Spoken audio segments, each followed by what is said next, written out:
pretty solid day for what, coming back here for.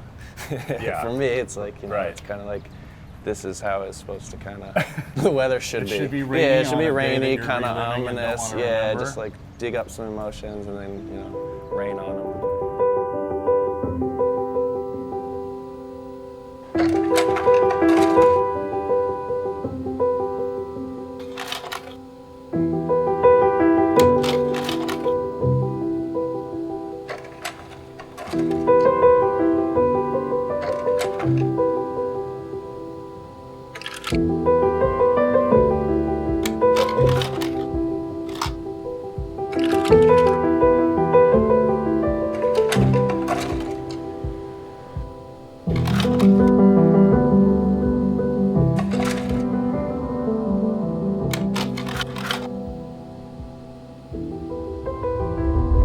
Well, let's get some of the hard stuff out of the way first, I guess. What's it like coming back here?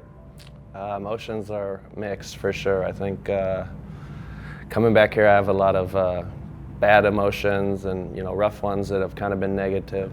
When I come back here, I try to take positives out of it and kind of come to grips with it and turn the page and kind of move on and give back to baseball from my experiences. You've got so many great baseball memories, but you only pitched one time in this ballpark, so it's got to be tough, especially with Nashville being home for you. You drive around town and you see this ballpark. There's really only one day that's going to come to mind here specifically.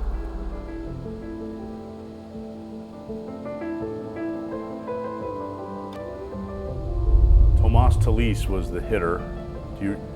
Was it a fastball? Yeah, it was a two-seamer inside.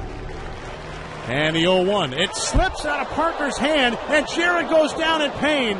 And Parker is writhing in pain near the mound. Oh, my gosh. Yeah, I mean, in terms of playing, I've tried to separate that a little bit from, my playing days and the time I spent on the field from who I am as a person. And it's taken some time, no doubt. I think two years away from the game has been plenty for me and also tough at the same time with watching. And I mean, there's so many amazing facets to me about Tommy John surgery and recovery and rehab.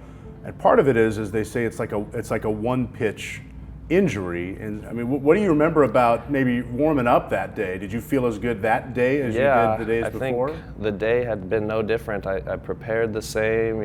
I did everything like I would, preparing to pitch, and I never got the chance. But I think just the efforts I put in that day was kind of something to show other people that it can be done. You can come back a couple of times, you can fall down, and that's the process you gotta kind of endure. I know you had family at the game and up in a suite, right? Yeah, family, my uncle, my parents, my cousin, and even Jack White made an appearance up there. So it was a crazy kind of thing. We're wearing black. I actually walked out to Johnny Cash Hurt that night, which blows my mind to think about. So that's not a song you normally would choose just to walk a song I thought was cool because we were wearing black, and I love Johnny Cash, and thought I was going to come on the other side of it and kind of prove it, and it's crazy to think about that was one of those things that I chose and it happened that way. So the outing in Nashville that we're talking about stems from a Tommy John surgery in March of 2014. When did you, in that time period, sense something was wrong, or was it kind of a one-pitch deal again? Yeah, I'd come through the offseason feeling pretty good, and I had thrown a lot of innings, so I felt the grunt and the grind of a full season. My body was beat up, so I took a little longer time to bounce back and start the program. And I think it was one of my first or second outings in spring against the Giants. I just couldn't, I couldn't feel my fastball, and I couldn't throw anything. Next day I lose movement, and I'm kind of in my head, I'm like, oh man, here we go again.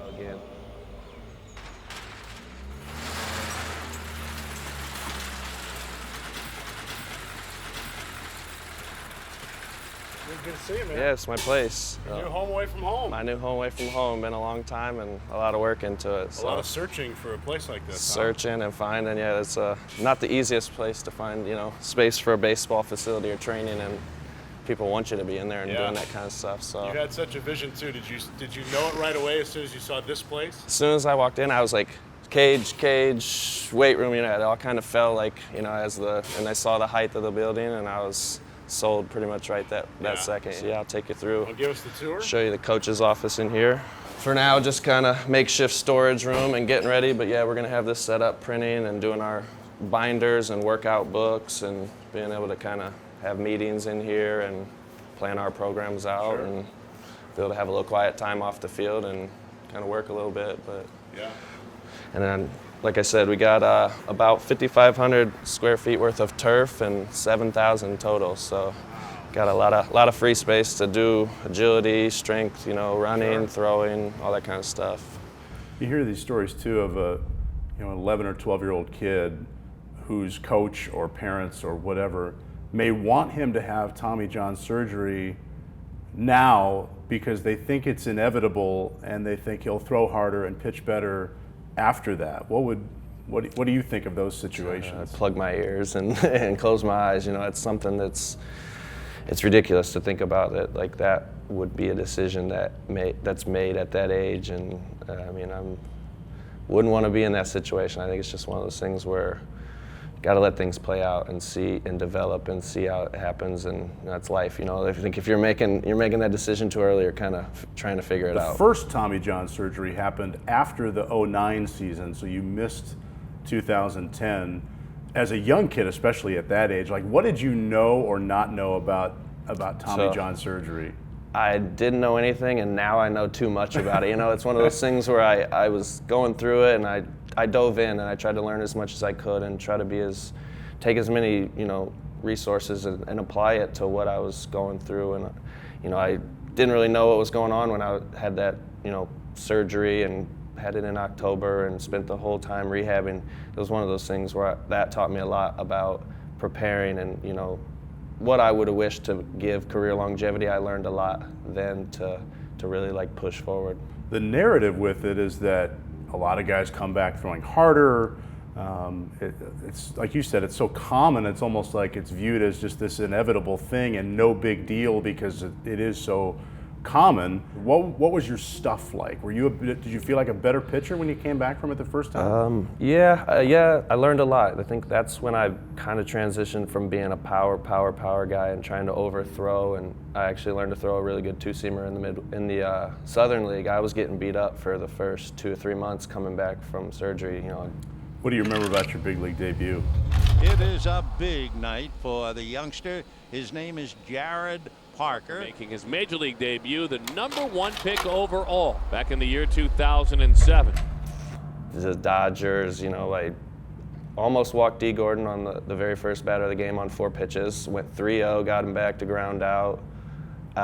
So much. We walked off in the 11th inning on a grand slam by Ryan Roberts, another guy that's been in Nashville. So just so much from that game, and moving on. That season happened so quick with getting up there and celebrating an NL West championship, and then being on the roster and going to Milwaukee, and just a lot of stuff you never process until the off season comes, and you're like, wow, that was a pretty crazy summer, and I had a great year, and things went great.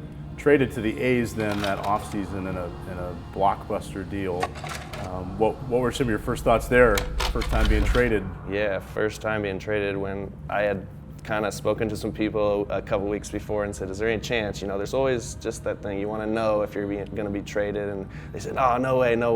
And then I get a call and it says, hey, this is David Force, we've just traded for you from the Diamondbacks, welcome. And I'm like, I can't catch my breath because you just never really prepare for that. Yeah. So it's just one of those things can happen, but how do you prepare for it? So I was excited, let down, just the mixed emotions of leaving guys that you've been with. I've got to think of your best baseball memories. A lot of them have to come from 2012. That A's team kind of came out of nowhere, just went on this ridiculous run late in the season. You were healthy, full season starter. You were in, top 5 rookie of the year voting. That season has to just be amazing. Season was crazy. I think going in, we all had this weird joke that we were going to wear football placards on our helmets and hats, so we knew who we were. We were going to write in permanent marker, because we didn't know anybody. You were one of a ton of trades. We had brought a bunch of guys in that year. We had signed guys, and just the vibe around there was new, and it was young and it was fun. And I think that's kind of what pushed us that year, was just competitive young guys that wanted to best each other and push each other. And then you're pitching in the division series against the Tigers. Right. Playoff time. What are some memories from that? And a look at his line tonight. 85 pitches thrown by the starter tonight for the A's. I love and hate Detroit. You know, I love pitching in the cold weather, but I just hated getting beat by them, you know, twice that series. And I think it was just one of those things. If we could have caught them, you know, one different day or one different out pitch, the results could have been different. And I think, you know, we went 5 games toe-to-toe with a very good Detroit team that year. In the big picture, 2013 would seem very similar to 2012. You're healthy, you put up great numbers, you're pitching in the rotation all year, 32 starts, playoff team, you see Detroit again. Tell me about 2013. 2013 was another crazy year. You know, we probably didn't get the credit we deserved, and I think that fueled us a little bit with that. And going into Detroit and pitching again, you know, I think that was my last major league win in Detroit in the postseason. So that obviously sticks with me, and having a postseason win is kind of cool, and just being a part of those kind of things, they'll never leave you. And I think those are the things I always have to think about and relive a little bit, not to you know, diminish the career I've had with some of the negative injuries. So you go down in that outing with the Sounds. What happens from there? Trying to determine, can I pitch again? Will I not be able to pitch again? To what level could I pitch again? Like that, how do you go about tackling that? Very positive, you know, as positive as you can be in such a crappy situation. I think, I mean, I got the surgery, you know, we fixed some bones in there, repaired, the ligament was fine, reattached it, and then, you know, I rehab, begin throwing, I'm feeling fine again, and then spring I break it, and, you know, that's when I decided I need to stop throwing, and baseball's, you know, been more pain and suffering than it should be. And then more recently, you officially announced your retirement.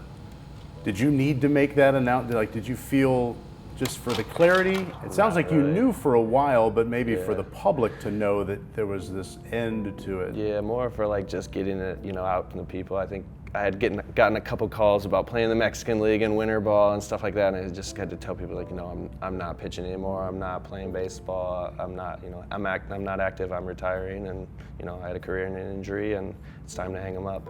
I can't even imagine how hard that is. Even if you know physically that's probably not going to be there. When you've got teams contacting you, it's got to be tempting. Oh yeah, the competitive juices always flow. I mean, I'm 29, turning 30 this year, never expecting to retire at this point. You know, I hope to play till I was 35 and pitch and just play baseball for a while. And I think the mentality of it had eaten me up a little bit, and that's why I had to step away and just, like I said, heal kind of organically and just not push the sports side of rehab.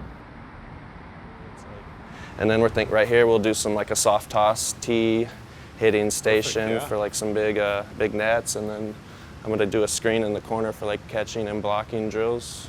It all kind of came together once the turf went down. The vision was like, wow, this building's not a warehouse anymore. Yeah, it's no longer. And then you said you had to reconstruct this wall to a degree, yeah, this right? wall actually was unfinished, so we had to, you know, drywall patch, sand, and then they did a heck of a job painting and making us a line so we could, you know, darker so we could see the ball and be able to lift the cages. The cages will be able to go all the way to the back wall, so they can go out, and then we can accordion them in to do all the work on the field and have a backstop as well. This building really like fell into our laps with, you know, how perfect it is for what we're putting in it, and, you know, what we're going to be able to do once people are moving around in here, and it, you know, it all is functioning at high speed and full speed. So, who do you feel is like the ideal person or athlete to take advantage of this and work with you? Is there is there a vision for that too? Yeah, I mean, I'd like, you know, ages 12 and up, and obviously guys that come home from off-season pro ball, the weight room's always open, the cage is always open. So I think being able to do some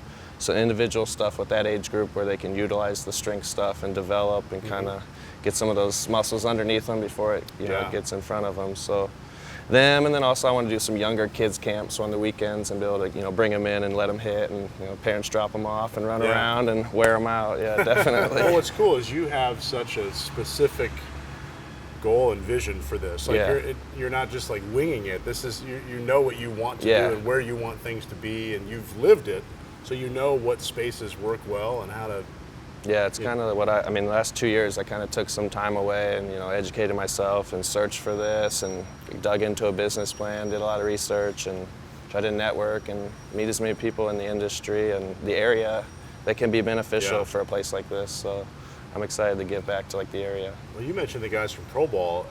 I feel like every day I hear of another guy who I didn't realize lived in this Seriously. Middle Tennessee area in the off season. I mean, you're an example of it. Right. You're not from here originally, Came but back, this has become home, and there's countless guys. Yeah, I mean, there's so many guys that come back here, whether they are born here or want to work out. It's centrally located where you can, easy to get around. Yeah. And I think that's a benefit. And the weather's always nice besides the rain. Yeah, So it's a good network to draw from too. Yep.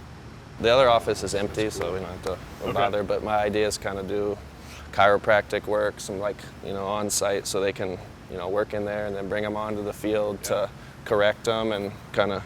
So they're not constantly getting poked and popped, and it's get them out of there. And sometimes be able to do yoga classes in the morning for adults. Looking back, CrossFit stuff. do you feel like you did everything you could, and you did everything that the doctors wanted you to do? Like, how do you? Yeah, I mean, I think Another mental hurdle, right? Yeah, I think there's always that, in your mind, could I have done this different? Should I have done this different? What if? But I mean, I don't myself, because I knew, like, almost overworked myself to the point where, my elbow gave out on me from just doing too much. So I think that is one of those things where I just say, like, I'd come back, I've done it, I prove it, and then I just, kept kind of falling into that trap a little bit, and it wasn't anything from my end efforts, so it doesn't really bother me.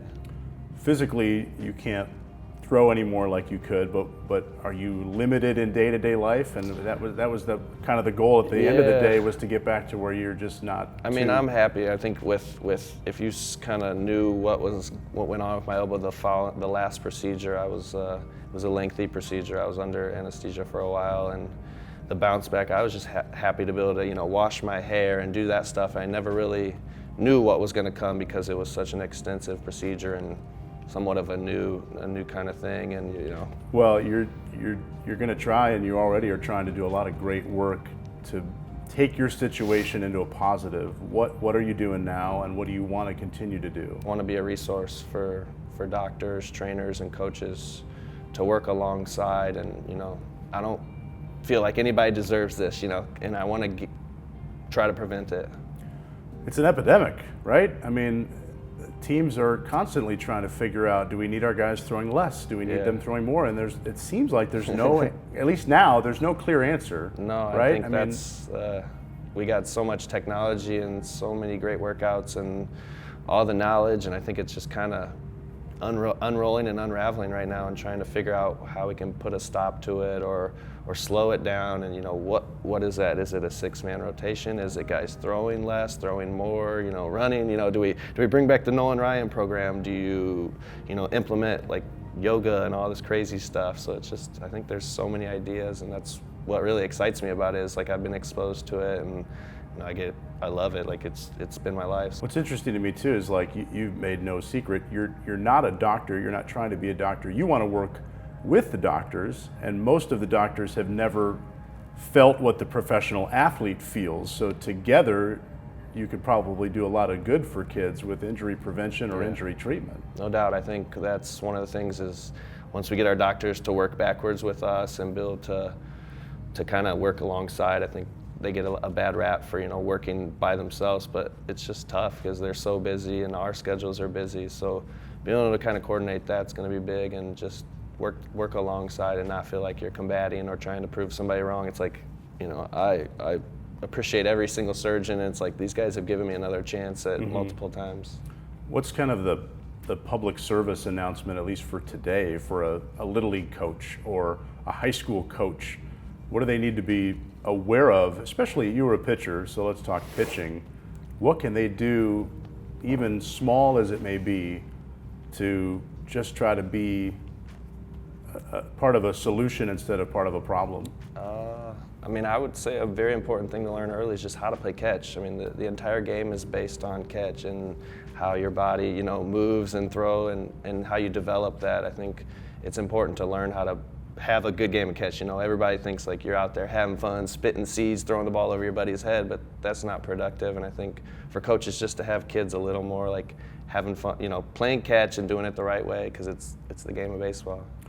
What is it for you that seems more appealing to have this facility and working with younger players rather than what a lot of guys try to do, because they've got the network established to go into the professional ranks of player development or coaching and things like that? Yeah, I mean, I definitely have contemplated that and thought about, you know, putting in my name and trying to do that, but right now I just don't want to travel, so I'd like to kind of cater to a home base and, you know, work with the local talent, and down the road, if, you know, guys are coming from Florida and California to work at our complex, awesome. That's, you know, that's ideally what would be pretty cool. Thanks for the tour. Yeah, I appreciate you coming out today and checking it out and being a, you know, resource and a support staff for me and my business now moving forward. Well, it looks great, man, and I know how much it means to you and how much you've thought about this and envisioned it, so it's really cool to see it finally coming together. Yeah, it puts a smile on my face for sure. Every day I get to show up, you know, to work. That's great. It's fun again. That's awesome. Good to see you, man. Appreciate you. Best of luck. Yep, thank you. We'll see you soon.